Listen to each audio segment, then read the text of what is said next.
Ned Flaherty sent me the story about what may be the first humans who have been evicted by a rising sea level in the last several hundred years. The residents of Choiseul, which is a town of about 1,000 people on the Taro Island in the Solomon Islands region, are going to have to leave because of the danger posed by rising sea levels. They are less than 7 feet above sea level, and they're incredibly vulnerable to tsunamis, storm surges, etc.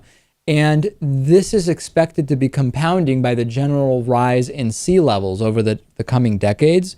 So they talked to a team of engineers, they talked to scientists, they talked to planners, and they basically decided, we just have to get out of here. So this is, of course, not going to be a simple process. They now have to, over the short term, come up with some disaster prevention methods while simultaneously starting to build out infrastructure on an adjacent mainland where they're going to be moved in stages.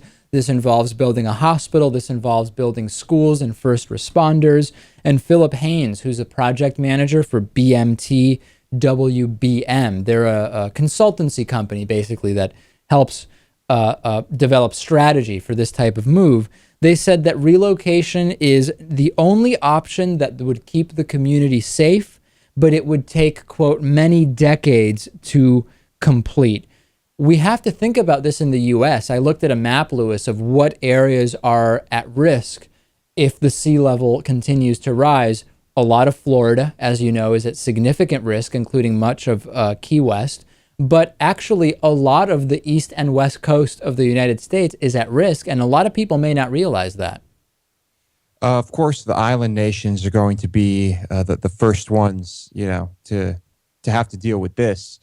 But yeah, I mean, all across the East Coast, a lot of the major cities in the world are based right around water, and it's going to be very, very expensive to deal with this because you can't relocate those giant cities. No, you certainly can't, and this may become a much more frequent thing. And of course, the reason why we have so many cities on the water is because historically it just made sense in terms of maritime shipping routes and connections to rivers and so on and so forth.